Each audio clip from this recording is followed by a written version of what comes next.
নমস্কার বন্ধুরা, গোপালে হেসেলে আপনাদের সবাইকে স্বাগত।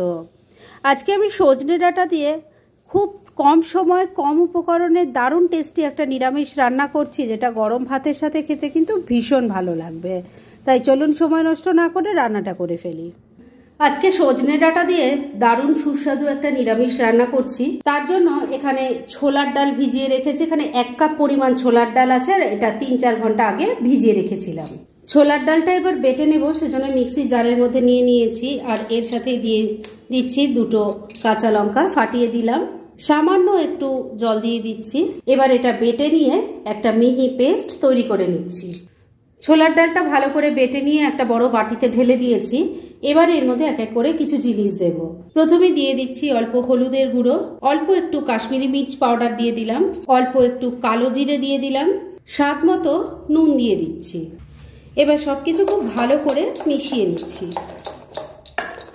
সবকিছু খুব ভালো করে মেশানো হয়ে গেছে। এবার তাহলে চলুন নেক্সট স্টেপের দিকে এগোনো যাক।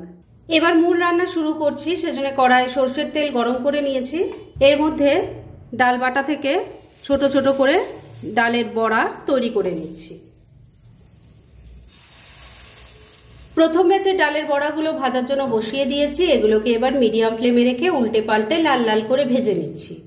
প্রথম ব্যাচের ডালের বড়াগুলো উল্টে পাল্টে লাল লাল করে ভেজে নিয়েছি। এবার এগুলো তুলে নিচ্ছি, আর বাদ বাকি সব কটা এইভাবে তৈরি করে নিয়ে তারপর নেক্সট স্টেপের দিকে এগোচ্ছি। সমস্ত ডালের বড়াগুলো ভেজে তুলে নিয়েছি। এবার এই তেলের মধ্যে দিয়ে দিচ্ছি অল্প নুন, দিয়ে দিচ্ছি অল্প হলুদের গুঁড়ো। এবার একটু আলুর টুকরো এর মধ্যে ভেজে নিচ্ছি। আলুর টুকরোগুলোকে লাল লাল করে ভেজে তুলে নেব। আলুর টুকরোগুলো ভেজে তুলে নিয়েছি। এবার যে তেল আছে তার মধ্যেই বাকি রান্না হবে। এর মধ্যে প্রথমে দিয়ে দিচ্ছি অল্প 5 ফোড়ন, দিয়ে দিচ্ছি একটা তেজপাতা, একটা শুকনো লঙ্কা। ফোড়নটাকে একটু ভাজা ভাজা করে নিচ্ছি। ফোড়নটা ভাজা ভাজা হয়ে গেছে। এবার এর মধ্যে দিয়ে দিচ্ছি আদা, টমেটো আর কাঁচা লঙ্কার পেস্ট, দিয়ে দিচ্ছি হলুদের গুঁড়ো, অল্প একটু কাশ্মীরি মির্চ পাউডার দিয়ে দিলাম, ছোট চামচের 1 চামচ জিরের গুঁড়ো দিয়ে দিলাম, ছোট চামচের 1 চামচ ধনের গুঁড়োও দিয়ে দিলাম। এবার এর মধ্যে দিয়ে দিচ্ছি অল্প একটু চীনা বাদাম বাটা। আমি এখানে 12-14টার মতো চীনা বাদাম প্রথমে ড্রাই রোস্ট করে নিয়েছি, তারপর তার খোসাটা ছাড়িয়ে অল্প জল দিয়ে বেটে নিয়েছি। এবার সেটা দিয়ে দিলাম। স্বাদ মতো নুন দিয়ে দিচ্ছি, দিয়ে দিচ্ছি অল্প কয়েকটা দানা চিনি। এবার ফ্লেমটাকে মিডিয়ামে রেখে সমস্ত কিছু মিশিয়ে মশলাটাকে খুব ভালো করে কষিয়ে নেব।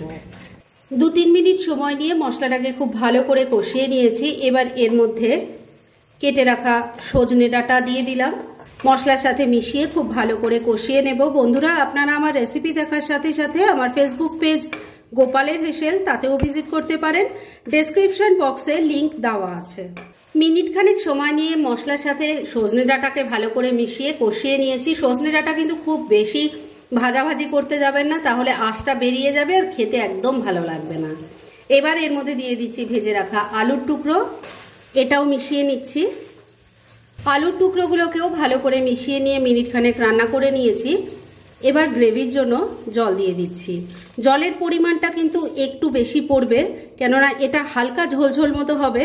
আর তারপরে ডালের বড়া দিলে ডালের বড়াও কিন্তু অনেকটা ঝোল টেনে নেবে, তাই সেই বুঝে জলটা দেবেন। ভালো করে মিশিয়ে নিচ্ছি। সবকিছু খুব ভালো করে মিশিয়ে নিলাম। এবার ফ্লেমটাকে লো আর মিডিয়ামের মাঝামাঝি রেখে ঢাকা দিয়ে 3-4 মিনিট রান্না করে নিচ্ছি। মিনিট 4 রান্নাটা হয়ে গেছে। এবার ঢাকা তুললাম, একটু নাড়াচাড়া করে নিচ্ছি। আমি কিন্তু মাঝে একবার নাড়াচাড়া করে দিয়েছিলাম। আর এবার ভেজে রাখা ডালের বড়াগুলো দিয়ে দিলাম, ভালো করে মিশিয়ে নিচ্ছি। বন্ধুরা, এই রান্নাটা কিন্তু গরম ভাত দিয়ে খেতে ভীষণ ভালো লাগে। আগে যদি না এভাবে ট্রাই করে থাকেন, আমার রেসিপিটা দেখে কিন্তু একবার ট্রাই করতে পারেন। আশা করছি আপনাদেরও ভালোই লাগবে। ডালের বড়াগুলো ভালো করে মিশিয়ে নিয়েছি। এবার ফ্লেমটা ওই একই রেখে মিনিট খানেক আবারও রান্নাটা করে নিচ্ছি। মিনিট 2 রান্নাটা হয়ে গেছে, ঢাকা তুলছি। রান্না কিন্তু মোটামুটি আমার রেডি হয়ে এসেছে। এবার শুধু শেষ পর্যায়ে দিয়ে দেব অল্প একটু ভাজা মশলার গুঁড়ো। এই ভাজা মশলার মধ্যে আছে গোটা জিরে আর মৌরি শুকনো খোলায় ভেজে নিয়ে তারপর গুঁড়ো করে নিয়েছি, সেই মশলাটা দিয়ে দিলাম। ভালো করে মিশিয়ে নিচ্ছি। ভাজা মশলার গুঁড়োটা ভালো করে মিশিয়ে নিয়েছি। রান্না এবার একদম রেডি। এইটুকু ঝোল থাকতে থাকতে আমি নামাবো, কেননা এটা ঠান্ডা হলে আরো ঘন হয়ে যাবে, তাই গ্যাসটা এখানেই বন্ধ করে দিলাম। আর এবার কিন্তু এটাকে আর ঢেকে রাখা যাবে না, কেননা তাহলে স্টিমে বড়াগুলো একদম নরম হয়ে সব ভেঙে যাবে। তাই ডাইরেক্ট সার্ভ করে আপনাদের দেখাচ্ছি। ফ্রেন্ডস, আমার আজকের এই সজনে ডাঁটা দিয়ে দারুণ টেস্টি নিরামিষ রেসিপি একদম রেডি হয়ে গেছে এবং আমি সার্ভ করে দিয়েছি। ভীষণ ইজি রেসিপিটা, খুব কম সময় এটা তৈরিও হয়ে যায়, তাই দেরি না করে পারলে এটা আজই একবার ট্রাই করে ফেলুন। আর তারপর কেমন লাগলো সেটা প্লিজ কমেন্ট করে জানাবেন। এরকম ধরনের অনেক ভালো ভালো নিরামিষ রান্নার রেসিপি আপনারা গোপালের হেসেল সার্চ করলেই পেয়ে যাবেন, যার মধ্যে থেকে কিছু কিছু আমি সাজেস্টেড বক্সেও দিয়ে দেবো, সেখান থেকেও আপনারা দেখে নিতে পারেন। তাই গোপালের হেসেল অবশ্যই ভিজিট করুন।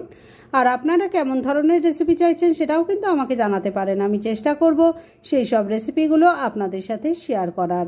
আর আমার আজকের এই রেসিপি যদি আপনাদের ভালো লাগে আর ইউজফুল বলে মনে হয়, তাহলে যারা এখনও আমার চ্যানেলটাকে সাবস্ক্রাইব করেননি তারা প্লিজ প্লিজ সাবস্ক্রাইব করুন। তাহলে আজকের মতো এখানেই শেষ করছি। পরদিন আবার এরকমই কোনো ভালো রেসিপি নিয়ে চলে আসব। আপনারা সবাই খুব ভালো থাকুন, সুস্থ থাকুন।